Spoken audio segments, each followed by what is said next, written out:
Hello, everyone. This is Aaditya Mehta, and you are listening to Podcast on Personality Development.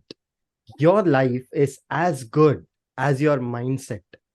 And consciously or subconsciously, we all need a mindset coach that can motivate us and sometimes can teach us things like discipline and temperament.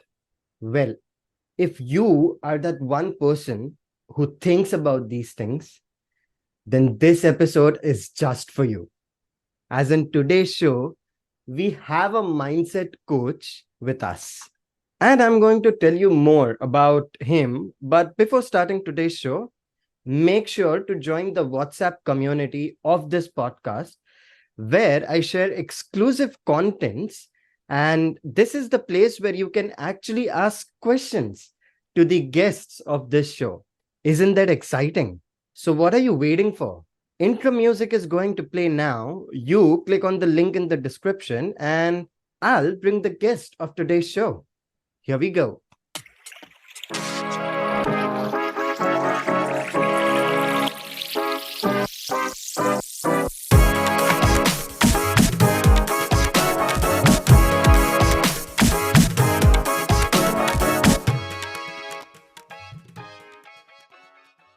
Hello and welcome to today's episode. In this episode, we have a mindset coach with the heart of a teacher in the financial industry and having a strong background in athletics, nutrition, and performance psychology. I don't know how he does that, but he's real, guys. I'm pretty sure he's real. He's right in front of me, right? So yeah, and he's the one who made me suit up today. Okay, so it's his fault if you are going to look me on the Instagram wearing this amazing suit along with him. He is the man who actually made me suit up. So he's the Barney of my life. And so please allow me to welcome Chad Hufford. Hi Chad, what's up? Hey, How are you doing? Eddie, I'm doing great. Thanks so much for having me. And I think you outdressed me today. You're looking a lot sharper than I am. It's just your kindness which is speaking right now, I guess, but you as always look very healthy. I mean, that's something which I really admire about you. I mean, you doing so many things at one, but still finding time for being fit. I think that's one thing which we all need to hear, and I'm going to ask you further in the show. However, I mean, what I gave was just a trailer of the introduction, which, and it's like a very small thing of what you do.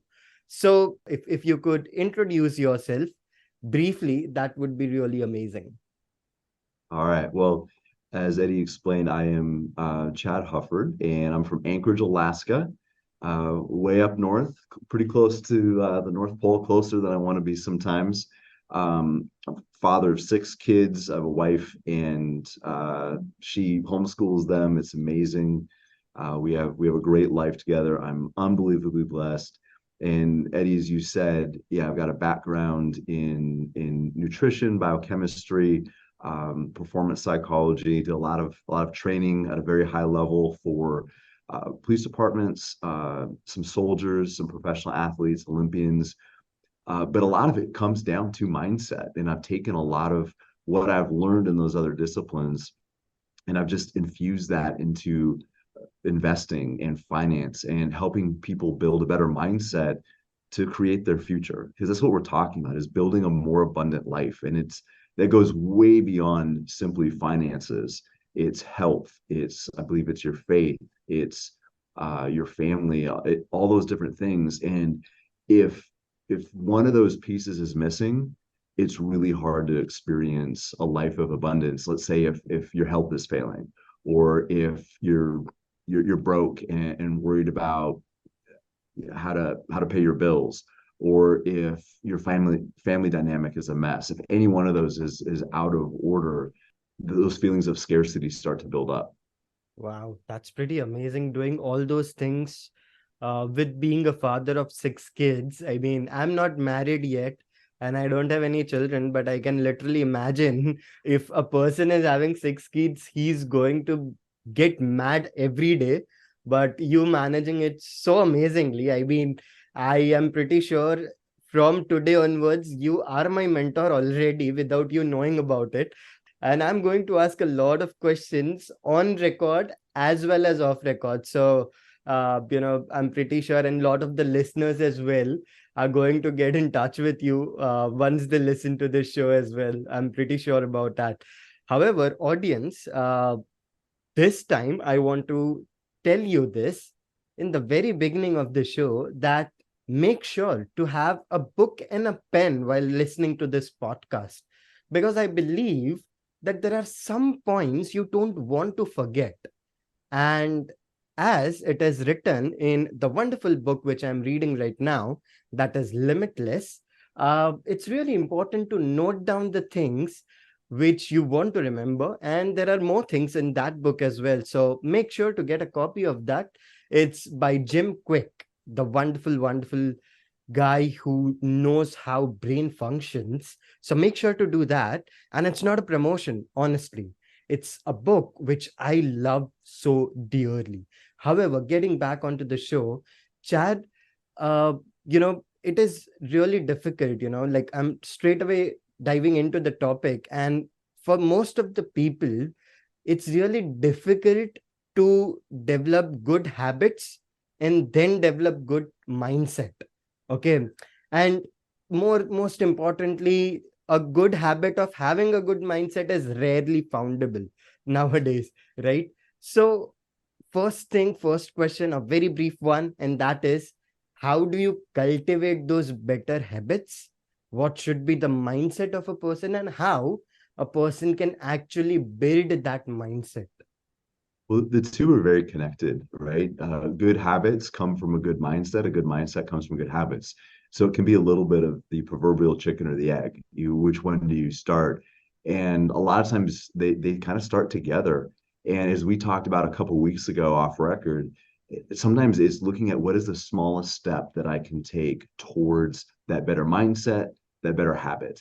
And it could be something as simple as writing a gratitude list, two or three things you're grateful for early in the day. So you start your day thinking of something positive. It might be saying, I'm not going to look at my phone for the first 15 minutes of the day because you pick this thing up, and a lot of people they're still in bed when they first look at it, and you can learn about all the terrible, awful, horrible things that have happened in the 8 hours while you were sleeping. You found out everything that was wrong with the world Right. when or that happened after you went to bed last night, right? And it's not the way to start an abundant day. Um, for somebody who's trying to get in better shape, exercise more, it might be just simply putting the gym clothes, the gym bag together, putting it in front of your front door. So you have to trip over it before you leave. I mean, it's those little things that compound over time. And you'll see mindsets will feed the habits and good habits will feed the mindset. And they really have to build together, because if you try to do one without the other, it won't be sustainable. And somebody might maybe they want to read more, they want to be more educated, and they try to create this habit without changing their mindset, their perspective. They might be able to do it for a week or 2 weeks or a month, but it won't be something that they'll be able to sustain for any meaningful length of time. Wow, that's amazingly explained. I mean, both are completely interrelated with each other, and you cannot miss a piece in that. And I believe that's what made me exercise as well from last 2 weeks. Like off the record, we talked about it, and from 2 weeks, it was in my mind that Chad is going to ask me when we are going to record. So, and you did ask me just before starting the recording as well. You did ask me like, how are things going on? And I was like, okay, so I have to exercise. Okay, I can't lie to Chad. He's such a good mentor and a good friend of mine with in just one meeting. So I was like, you know what, I have to make sure that I do my exercise. And it became really easy for me because previously the resistant bands and the weightlifting thing was behind the door. So whenever I open my door, it just vanishes. Okay. But Hmm. later on, I thought of it and thought that, you know what, it should be in a place where I look at it. Okay. I shouldn't overlook it, but I need to look at it. And you actually mentioned the same example as well. So I really feel good that we are matching on that side as well. And the thing which you mentioned about gratitude writing, I think that's really something which is, totally relatable for many of the people. I mean, let's say in the morning, if you are getting up, reading a newspaper, and you find out something great which makes you happy, like your favorite team won the basketball game, or your favorite team won in the cricket game, okay, or something happened so great that you are proud of your country, and all of a sudden the whole day becomes so good. And at the same time, when you hear some bad news in the morning, your day doesn't feel good. You become too weak, you become very lousy or lazy. So I completely relate with that as well. And you saying that about gratitude writing, now most of the people first thing in the morning, okay, as you mentioned, that they tend to see their phone first, and that's the habit which is developed. Okay. So, I'm going to talk like both the sides. Okay. First thing, let's say someone is creating a new habit, but the other thing is someone has to drop the bad habit as well. It's like first thing in the morning, they look at their phone, and they look at their messages or Instagram, like how many likes they have got, or a person like me would just look at the podcast analytics, like how many listeners I got while I was Hmm. sleeping. So all these things comes into the picture. So what are your thoughts on it, and how can this bad habit can be left so that a new habit can be cultivated? So you're right. It's a lot of times it's a simultaneous process of breaking a bad habit, replacing it with a new one.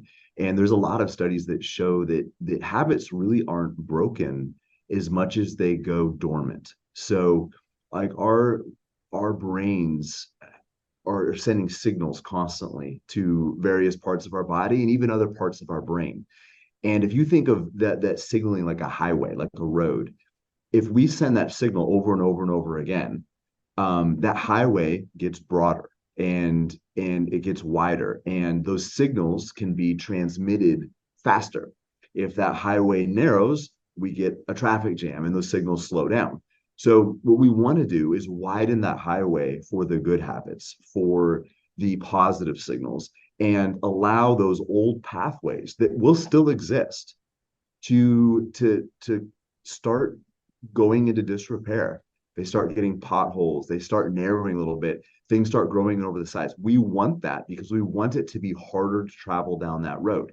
So just for example, we already kind of talked about the phone and the gratitude list. Like a lot of people have their phones right by their bed, on a nightstand, maybe on their bed, maybe on a shelf. And so it's natural to just grab it, pick it up, and look. And like you said, whether it's looking at your news, you're looking at your Instagram, you're looking at your podcast, like all those things are out of your control. Right. And it really, if you start the day off focusing on what you can't control, it can be frustrating because it allows you to feel a sense of maybe even helplessness, but at least a lack of agency. Like the world is happening to me rather than I am acting on something. I am proactive. Most people live their life reactively. Hmm. So what if we replaced that phone? You don't have to throw it away, but maybe put it in a different room, put it further away, and you put a notepad and a pen right there. So when you reach for your phone, you grab this notepad and pen. All right, I'm going to think of one thing I'm grateful for. Start small, one thing. And what it's going to do is it allows you to replace that habit. You're switching out that habit, and you're starting small. You're not going to write this eloquent poem about some beautiful, wonderful thing that happened. You're going to write down one thing, and it Right. could be really, really basic.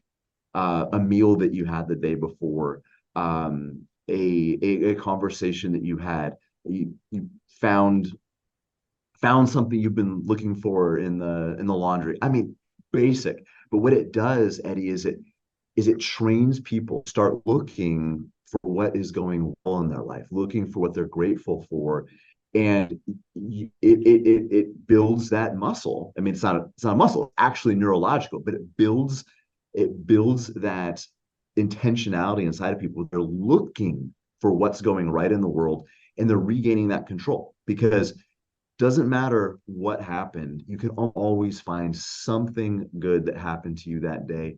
And even if you can't, something you're still grateful for, something that you're still thankful for.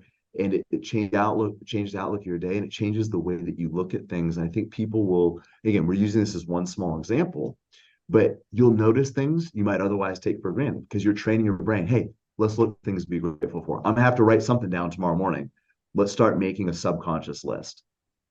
Wow, that's really amazing. Actually, to be very honest, I was also imagining me reaching out for phone and getting a diary instead in my hand and try to look at it like a phone, and then I'll remember, oh no, I have to write it. I just can't look at it. But this feels really good. I mean, I'm pretty sure it's gonna help like so many people out there who do these things. So basically, you just have to keep your phone away. And normally people are so lazy that they are not going to you know pick themselves up straight away from the bed to the phone to reach out there. So, and that's kind of good thing as well, and I'm pretty sure it's going to help me. I mean, I don't know about the audience, but audience, I really hope that it helps you out as well. However, Chad, like you mentioned that you have to, you can write some grateful things, and you can train your mind in such a way that in the subconsciousness you make that list of what are the things which you were grateful for in the previous day, right? Or on the same day at night. So one thing I would like to ask, normally, and you mentioned that there could be one good thing in the entire day and which people might not have seen. Okay. And that becomes really, difficult sometimes on a bad day to look at the things in a different way with a positive mindset, right? So, for example, if I am having a really bad day, I would just cuss the situation. I would say, like, my life sucks. Okay. That's what I would say on a normal day Mm-hmm. when I'm having a bad day. But on a good day, I can actually write some grateful things in a diary, right? So, what to do on such bad days when you know you want to just let it out, throw your anger at someone, or just throw the anger on yourself, or on a ball, on a teddy bear, or on a punching bag. What would you like to say about that?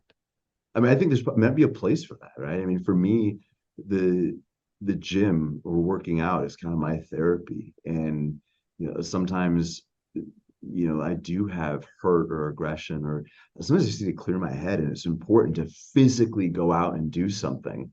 Um, and I think it's okay to even maybe write down some things that are hurtful, or that you just have to get out. Allow when you start writing, whether it's typing or physically writing, you're getting different parts of your brain involved, and sometimes just articulating what it is that you're feeling can be really powerful. But if you did have a bad day, you can't let it stop at just that. You have to look at, okay, what was the best thing that happened to me today? I might have gotten a car accident, might have gotten fired, might have uh, lost a bunch of money, whatever. But what was the best thing? Because it does, it changes the way you view life, changes the way you look at life. And it might be small. And that's the thing that a lot of people get tripped up, is they think they have to make this big switch. And the people who are successful in life, and I say successful, I don't necessarily mean business or even financial, but the people who have a fulfilling and impactful life, it's not about what they did, the big thing they did one day. It's the little things they do every day. And I think it's really easy for people to discount or underappreciate the impact that small changes can have over a long period of time. and just do the little things. Do the little, even if you can't do what you wanted. Let's just use working out for an example. Because some people might hearing this and think like, okay, I'm gonna write down one thing I'm grateful for. That isn't gonna change my life. Doing it once will not change your life. Doing it for 10 years, it probably will.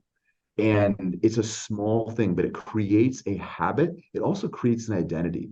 It's You become somebody who looks for the good in life. You become somebody who notices the good in life. You become somebody who appreciates the good in life. And every time you do that, you are you're establishing that identity. There's an author, James Clear, who wrote a fantastic book called Atomic Habits, one of my favorite books. He says you're casting a vote for that identity. Now, when you're upset at everybody, when you lose your temper, when you scream at your cat or your spouse or whatever, you're casting a vote for a different identity. Now, it doesn't mean that you're stuck to that person. You have to look, okay, I cast a negative vote towards an identity I don't want. I've got to cast some votes over here on the other side. So we don't have to beat ourselves up. We try to cast more votes in this other direction. But when you do those little things, you're casting a vote for the person who you want to become. You're creating an identity. I am somebody who appreciates life, who makes good health decisions, who saves money, who is intentional about their finances, who treats people with love and respect. And even on those days where you can't do what you wanted to, and I'll just give you a personal example from today. We talked about health and working out, and first of all, for you guys who don't know, Eddie's been working out 3 days last week, 4 days this week. He's trying to build that momentum and those habits. And I today I had to sneak in a workout, and I wasn't able to do everything I wanted to do. And I knew I was gonna have this conversation. And I also want to make sure I'm at my best. And I know that when I work out, it sharpens me. So even though I wasn't able to do my full workout that I wanted, I didn't have time. It was better to do something to do nothing. So even part of what I wanted to do is still better than 0%.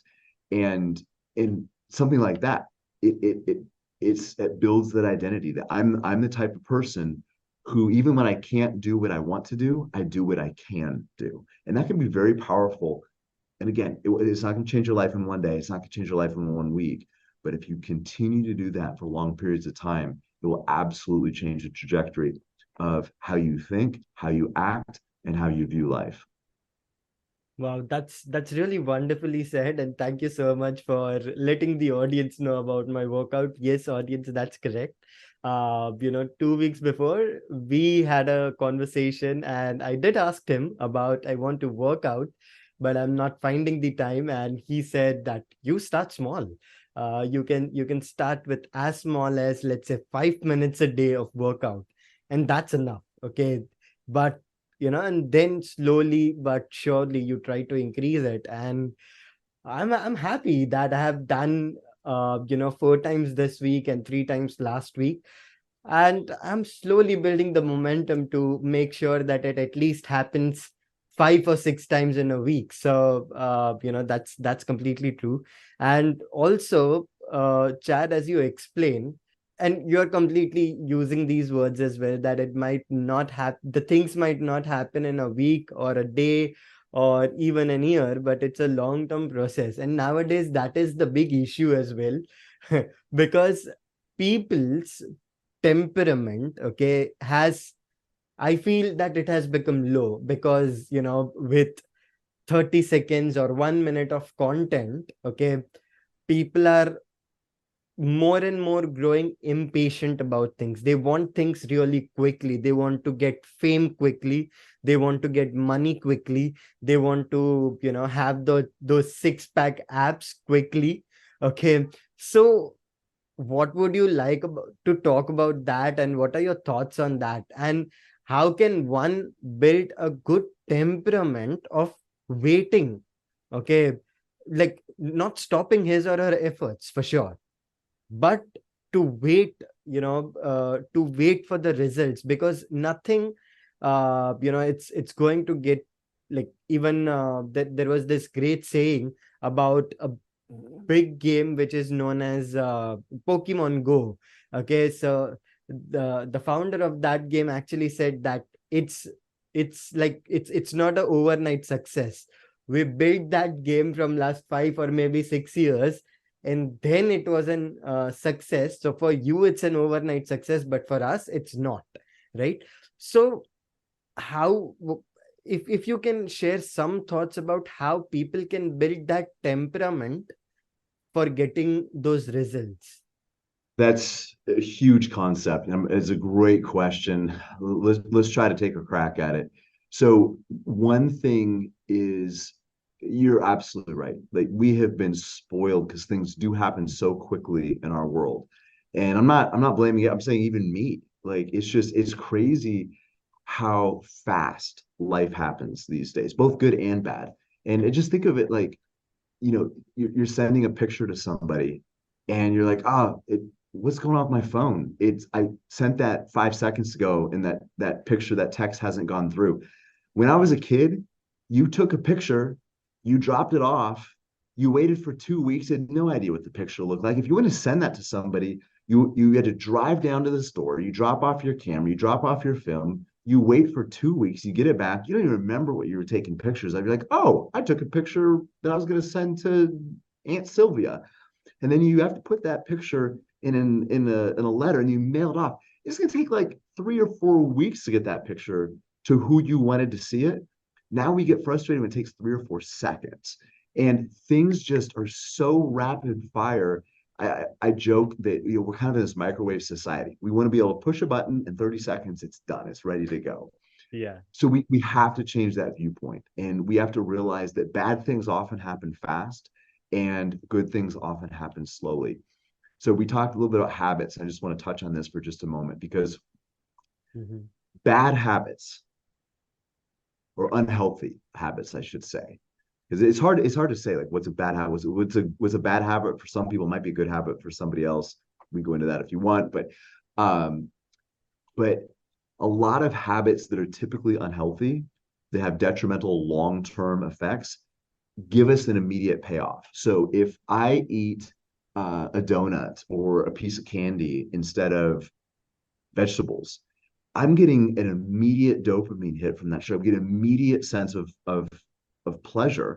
Now, the long-term effects, which are negative, they're in the future, and I don't get them right away. And in fact, a lot of us think of our future selves, if we're really cognizant of it, almost like another person. Like future Chad, future Eddie, they have to deal with that problem. They have to deal with working out to burn off those calories or the blood sugar rush or all those different things that happen. But me in the moment, I I get pleasure. I get relief. Maybe it's the other side.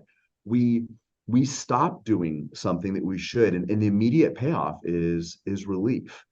And good habits, healthy habits that build a better future often have a temporary cost in the moment. So we already talked about you working out. First of all, 3 or 4 days a week, that's an amazing start. I mean, even if somebody's doing like 10 push-ups in between appointments, that could be a small step. But anyway, so but that took you enduring discomfort for a long-term payoff. And you don't feel better right away. In fact, you might have woke up the next morning feeling kind of sore and stiff, and you pay an immediate price, but you have a vision, you have a hope for things to be better in the future, and that's why you're willing to pay that price. So good habits often exact a cost in the moment, and we have to connect that to who I want to be, where do I want to be, or what do I want to become in the future. Some combination of those three things. And if we can connect that long-term goal with the choice I made in the moment, we can start creating that better relationship with our future selves, and start counting the cost of, here's what I'm going to do in the moment, here's the payoff in the future. Even though there is a cost today, I would rather have the future benefit and a temporary cost than a temporary benefit and a long-term enduring cost. So I think what it comes down to is looking at sustainability over optimization. So we don't have to wait for perfect. We don't have to wait for the best workout, the best diet, the best budget, the best investing strategy. it's about doing what is positive and gradually building on that going forward, something that we can sustain indefinitely, realizing that we're going to build on this. Yeah, one run, one workout, reading one page out of a book is not going to change our lives. But if it's a habit that I can sustain, and I'm going to start with the smallest step forward that I can towards that person that I want to become. Wow, that's so amazing. And it is so amazingly explained as well. And you mentioning about, these amazing example which you gave about the cost, like what are the cost of a bad habit, what is the cost of a bad habit, and what is the cost of a good habit. And just one personal question though, as you mentioned about your diet as well, and you have a strong background in nutrition, and you look fit as well, so I'm pretty sure you exercise a lot as well. I just want to ask, like, do you have a cheat day as well? Like someday you just want to have the things and you have it, or sometimes, or it's like complete strictness with you that, I'm not going to have anything, or you don't even feel like having nowadays.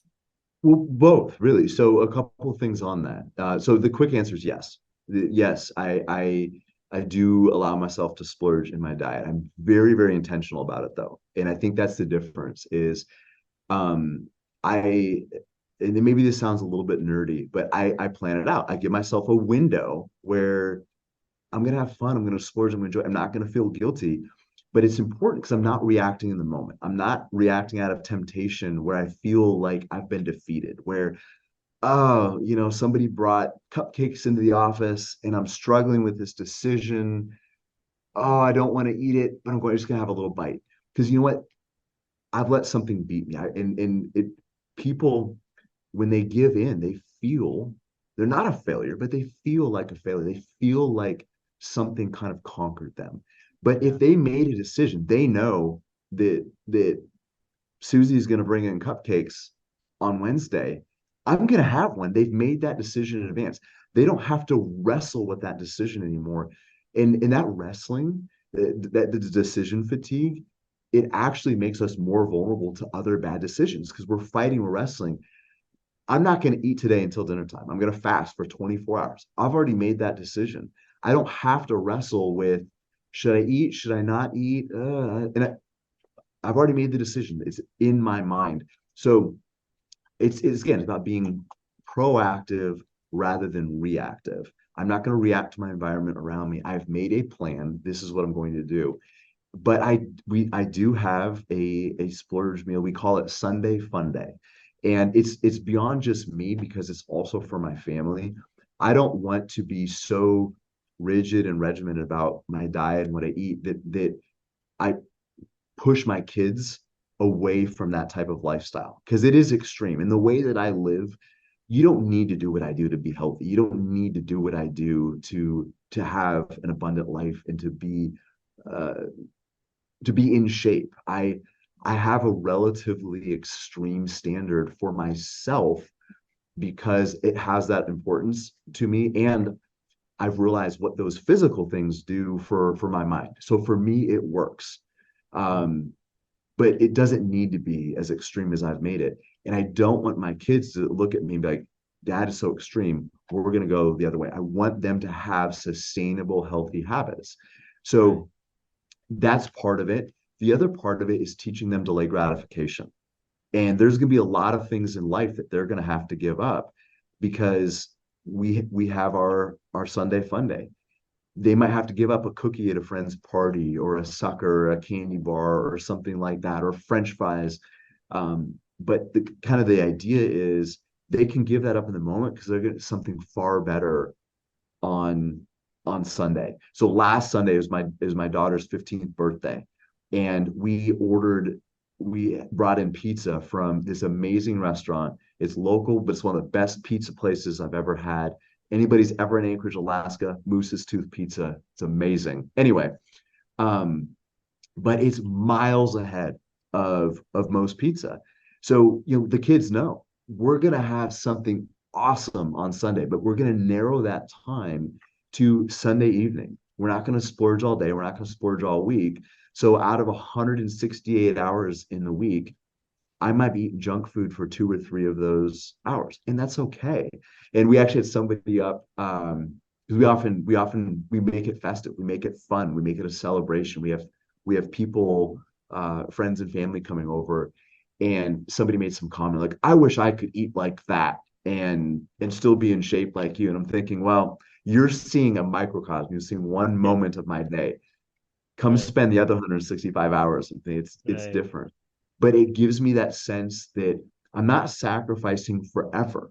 I'm making a temporary sacrifice for long-term payoff, but I'm gonna get some relief from that in just a couple of days. So it makes it easier to make that habit again sustainable for a long period of time. And you could easily you asked a specific question about diet, and maybe I'm taking this too far, but you could easily make it about finance or about a career. Somebody studying for a big professional exam, but you know what? On Friday night, I'm not going to study. I'm going to go to a movie with my friends. I'm going to celebrate a week of studying and diligently preparing for my exam with something that's completely different.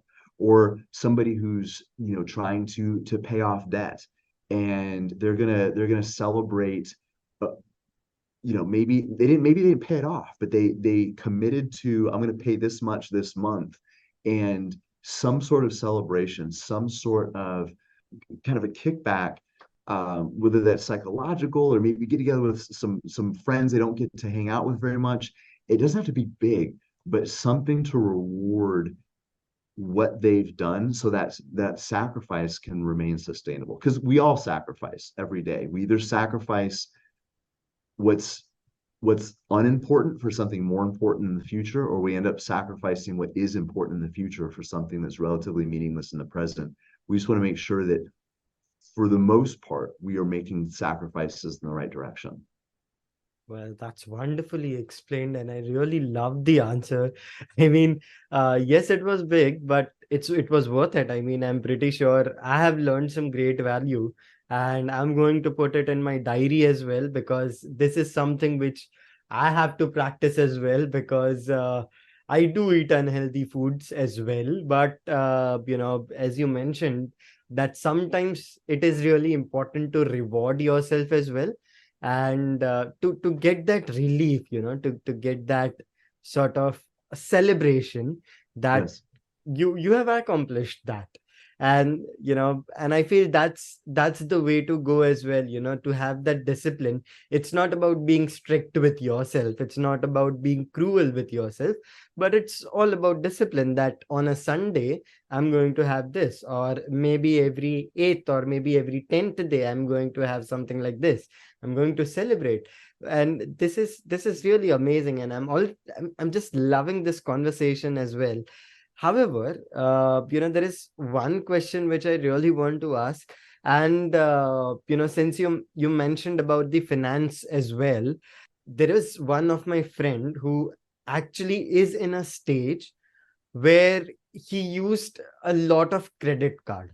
Okay, he used a lot of loan facilities, personal loan he has taken from like many apps. And nowadays, it is really easy as well to basically uh, you know BNPL, buy now pay later, is very common Mhm. nowadays.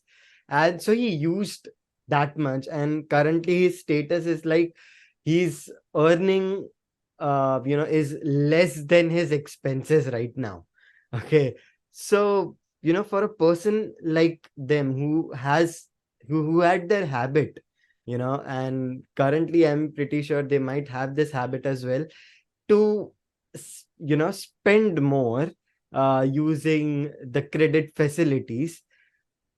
How can anyone deal with that, and how can anyone pay all their debts?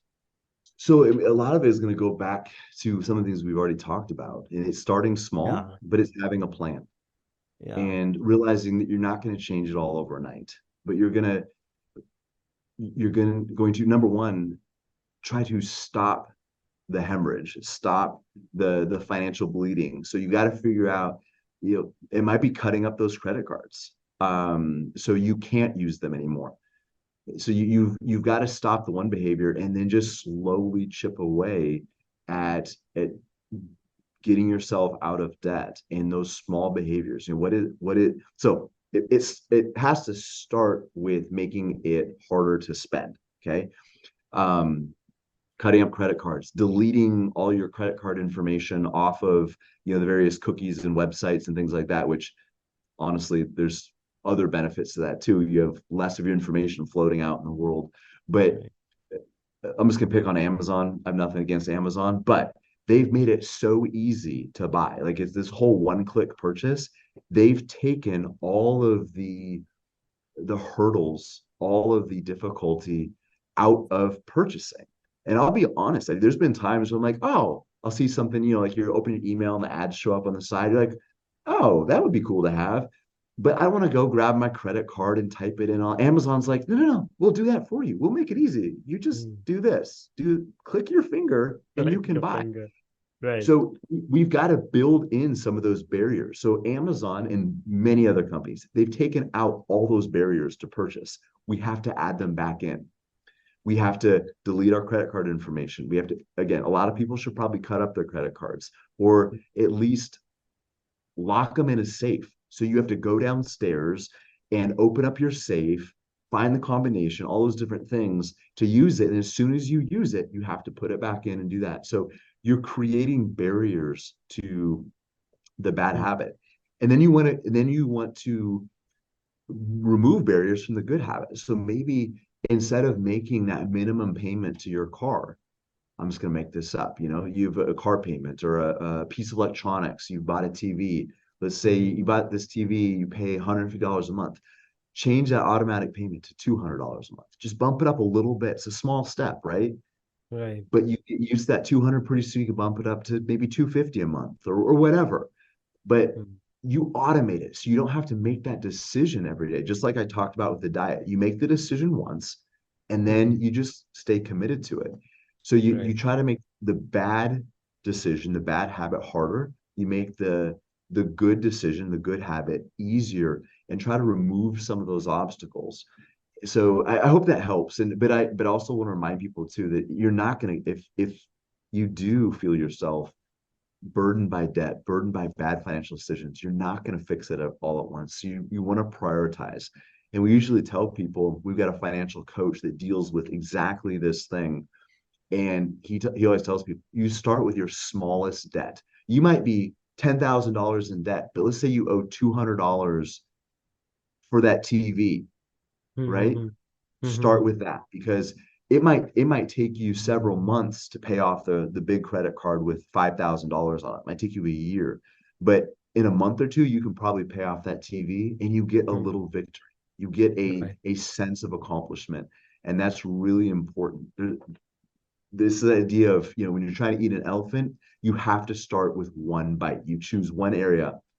I'm going to take a chunk right here, but you create a plan. You continue that process. Again, you make it sustainable. Wow, that's really wonderfully explained, and I'm pretty sure it is going to help him out, because this question was being asked by one of the community member, and he has specifically mentioned that please don't mention my name, and I'm like, okay, I'm not going to mention it, but audience, I'm going to mention your name on this podcast if you have any questions on the community. So I always give credits to you. So make sure to ask questions. And I'm pretty sure guests love questions. I mean, that's the reason they are on the podcast as well, right? So Exactly. exactly, right? So that is something which is really, really wonderful. However, shifting a bit of a tempo, I mean this is going to be my last question, Chad, I promise. And I think this might be a little off topic, and that is related to, it, you cannot say that as a habit, but an addiction. Someone who is addicted to, let's say, smoking, or let's say alcohol, or let's say drug. Okay. And he knows that it's not good, but he has to stop it, right? So any advice for him or her on that particular thing, if you would like to give? Well, first of all, I just wanted to say I am not a medical professional, I'm not a therapist. I mean, we do implement a lot of performance psychology, but so what I'm about to give is not medical advice. But it's interesting. You said this might be off topic. I don't believe it is because um, most habits are addictive in nature. So when you pick up your, I'll get back to your question in just a moment, but I want Yeah, yeah. people to connect all these ideas we've been talking about. When when you pick up your phone to see how many people have subscribed to your podcast or how many people have commented and things like that, you get a hit of dopamine. Yeah. And dopamine and other chemicals are released also by drugs and alcohol and different types of things. In fact, they've done functional MRI, fMRI scans of human brains of people gambling, and the activity that goes on in the brain is very, very similar, eerily similar to Hmm. somebody using cocaine, because it activates some of the same centers of the brain. The excitement and the rush that comes from cocaine is very similar to gambling. So a lot of bad habits have, people can call them addiction, and some people think, oh, it's too strong a word, but there's a chemical response and a neurological response going on that is very, very similar to substance addiction. So I think it might be stronger if there's an outside substance, but if you're addicted to a chemical your body is producing, it is not dissimilar to being addicted to an outside chemical like a drug or like alcohol. So I would say one of the things that I'm glad you asked that question, because one of the things I failed to mention to you earlier, you might not even realize how powerful your statement was. You said, I knew I was going to talk to Chad in a couple weeks, so I had to do a couple workouts Yeah. because I knew he was going to ask me. That's accountability. And we tell people when it comes to finances, don't do this alone. Finance is a team sport. Health is Hmm. a team sport. Relationships are a team sport. Life is a team sport. Get people who love you, who care about you, who will hold you accountable and will tell you what you need to hear, tell you what you need to know, not Right. what tickles your ears. People that are able to step into your life and have maybe an awkward conversation because they care about you. I think Yeah. accountability is huge. But I would also say, look at that smallest step. What is the smallest step somebody can make? And maybe it's cigarettes, and it's if they have the urge and they smoke a cigarette, whatever, throw the rest of the pack away. Is it going to keep them from smoking? No, but now they have to go down to the store to get more, Right. and buying them one pack at a time instead of a carton. I'm making this up as I go, but it's what we already talked about. Is making that difficult, or sorry, making that unhealthy habit more difficult, and Hmm. and celebrating those victories too. When if somebody's smoking a whole pack a day and they go down to half a pack, that's a victory. You still have some of that bad habit. We talked about that pathway to bad habits. You're narrowing that pathway, right? Yeah. And we want to add obstacles in there. So I think accountability is a huge one. Starting small. What is the smallest step you can make towards breaking that addiction? For some people, it might be just admitting that they have it. It might be telling somebody, hey, I'm struggling with this thing. What is the smallest step that you can take towards uh, having success in that area of your life? Um, and then and again, looking for sustainability too. Like, what if somebody's been smoking for 20 years or drinking for 20 years, they're not going to break this habit overnight. Having people around you, you're not going to be perfect. Uh, Perfect doesn't exist, and Hmm. just like those pathways, we don't break bad habits, they go dormant. But that's why it's really important also for people to maybe replace them. So trying to figure out what are some of the triggers that cause them to do this bad habit and see if they can replace them. So somebody who maybe they have a real stressful job, they come home and at the end of the day, they're used to sitting down, cracking a bottle of wine, sitting on the couch. Is there another way to get that same relaxation? It's not really the wine that you want. It's maybe a break. It's that relief. It's that relaxation. So maybe it's a book. Maybe it's meditation. Maybe it's listening to some calming instrumental music. But seeing if you can replace that that habit, but that gets you to a similar result, but in a more healthy way. Hopefully that some of that helps. Of course, I'm pretty sure that will help for a lot of people out there and audience. I really hope that you have written down the important pointers for yourself. And if you haven't, this podcast is not going anywhere.